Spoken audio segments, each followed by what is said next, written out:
거룩하신 하나님 아버지, 은혜를 감사합니다. 오늘도 우리를 부르셨사오니 주의 말씀 들으며 기도의 자리로 나갑니다. 하나님 아버지를 알게 하시고 또 하나님께 온전히 구하는 우리들 되게 하옵소서.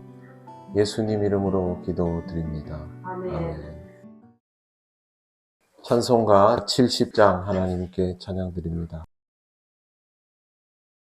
피난처 있으니 환난을 당한 자 이리 오라. 땅들이 변하고 물결이 일어나 산 위에 넘치되 두렵지 않네. 이방이 떠들고 나라들 모여서 진동하나.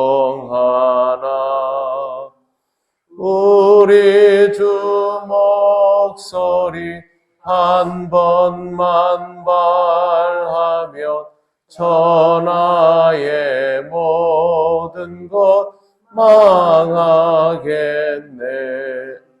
만유주 하나님 우리를 도우니 피난처요.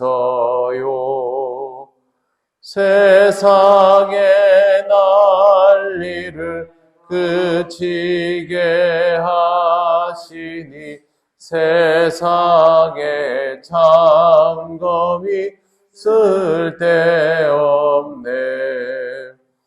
높으신 하나님 우리를 구하니 할렐루야. 괴로움이 심하고 환난이 극하나 피난처 되시는 주 하나님. 아멘. 하나님 말씀 베드로후서 2장 5절에서 10절까지입니다. 한 절씩 교독하겠습니다. 옛 세상을 용서하지 아니하시고 오직 의를 전파하는 노아와 그 7 식구를 보존하시고 경건하지 아니한 자들의 세상에 홍수를 내리셨으며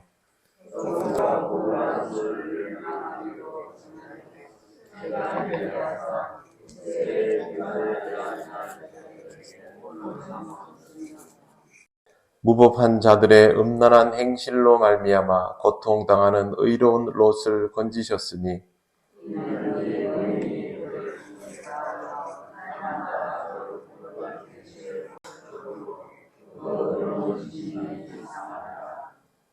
주께서 경건한 자는 시험에서 건지실 줄 아시고 불의한 자는 형벌 아래에 두어 심판날까지 지키시며 특별히 육체를 따라 더러운 정욕 가운데서 행하며 주관하는 일을 멸시하는 자들에게는 형벌할 줄 아시느니라. 이들은 당돌하고 자긍하며 떨지 않고 영광 있는 자들을 비방하거니와. 아멘. 네, 오늘은 10절 상반절까지를 보겠습니다. 오늘 말씀 5절에 먼저 보시면 옛 세상을 용서하지 아니하시고 오직 의를 전파하는 노아와 그 7 식구를 보존하시고 라고 되어 있습니다. 먼저 하나님은 범죄한 천사들을 지옥에 가두어서 관리하시는 분입니다. 그리고 범죄한 옛 세상도 용서하지 않았습니다. 물로 심판을 하셨죠. 하지만 의를 전파하는 노아와 7 식구는 보존을 하십니다. 베드로가 이 말을 하는 이유는 하나님이 무섭다라는 것을 전하기 위해서가 아니라 하나님이 의롭다라는 것을 전하기 위해서입니다. 우리가 이걸 보면 하나님께서 분명히 누군가를 벌하십니다만 그것이 전부가 아니라 하나님께서 의를 이루기 위하여 일련의 과정들을 행하고 계신다라고 보아야 합니다. 내가 죄를 짓고 살아가는 입장에서는 하나님의 모습은 진노와 공포일 수밖에 없습니다.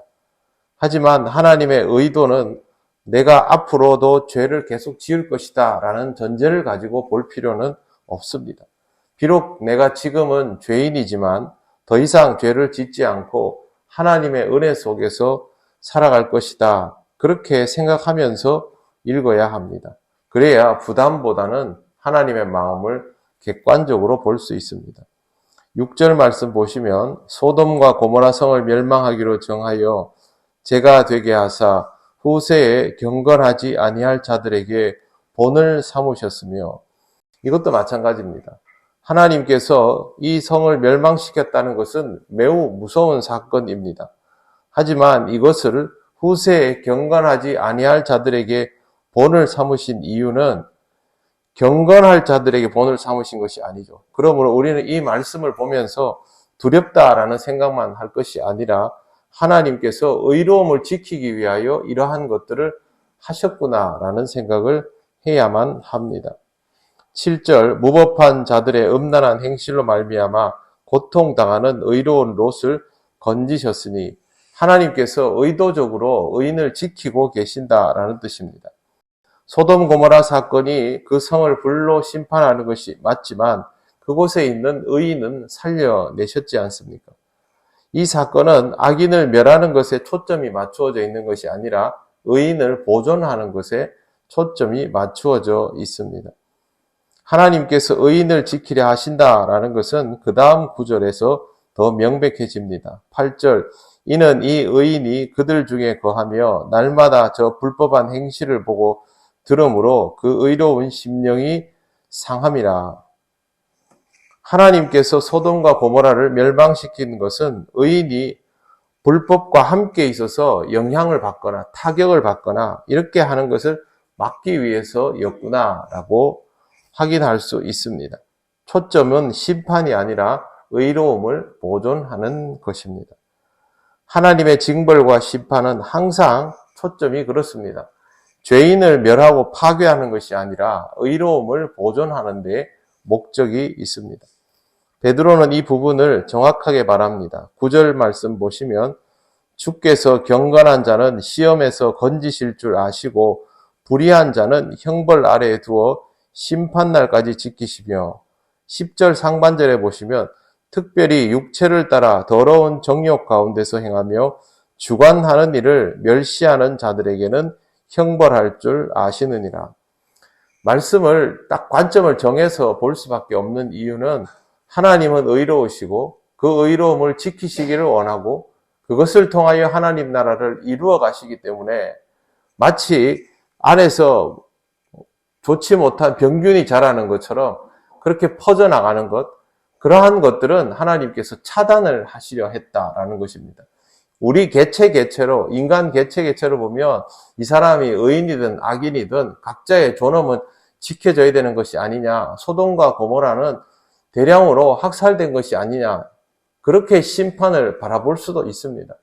하지만 궁극적으로는 하나님 나라를 이루어 가시는 데 있어서 이러한 관념들, 죄에 대한 생각들은 전염병처럼 번져나가기 때문에 이러한 번짐을 막아야 한다라는 것이 하나님의 뜻이고, 그 가운데에서도 의로움을 지키려 하는 사람들을 보존을 해내어야만 의로움이 계승된다라는 것을 하나님이 정확히 하시면서 이와 같은 모든 일들을 이루어 가셨던 것입니다. 하나님은 심판하시지만 심판이 목적이 아니라 의로움을 통하여 하나님 나라를 완성하는 데 목적을 두고 있습니다. 처음에 말씀드린 것처럼 내가 죄를 지을 것이다 라는 전제를 가지지 마시고, 내가 하나님으로부터 구원을 받아 의인으로 살아가기 때문에 하나님의 의로움은 나에게는 복이다 라고 받아들이시며 더욱더 복된 자의 삶을 살아가시기를 바랍니다. 기도드리겠습니다. 하나님 은혜를 감사합니다. 오늘도 이 말씀을 보며 우리가 서 있는 자리를 다시 돌아봅니다. 우리가 죄인이었을 때 하나님 앞에서 두려워할 수밖에 없지만 의롭다 칭함을 받고 구원을 받고 난 이후에는 이 말씀을 두려워하는 것이 아니라 은혜로 받아들일 수 있게 되었음에 감사를 드립니다. 우리 자신을 더욱 돌아보면서 두려움에 사로잡히지 않게 하시고 하나님의 의를 따르는 삶이 되게 하여 주시옵소서. 오늘도 하나님을 의식하고 하나님과 함께하며 하나님께 영광을 돌리는 우리들 되게 하옵소서. 예수님 이름으로 기도드립니다. 아멘. 하늘에 계신 우리 아버지, 아버지의 이름을 거룩하게 하시며 아버지의 나라가 오게 하시며 아버지의 뜻이 하늘에서와 같이 땅에서도 이루어지게 하소서. 오늘 우리에게 일용할 양식을 주시고 우리가 우리에게 잘못한 사람을 용서하여 준 것 같이 우리 죄를 용서하여 주시고 우리를 시험에 빠지지 않게 하시고 악에서 구하소서. 나라와 권능과 영광이 영원히 아버지의 것입니다. 아멘.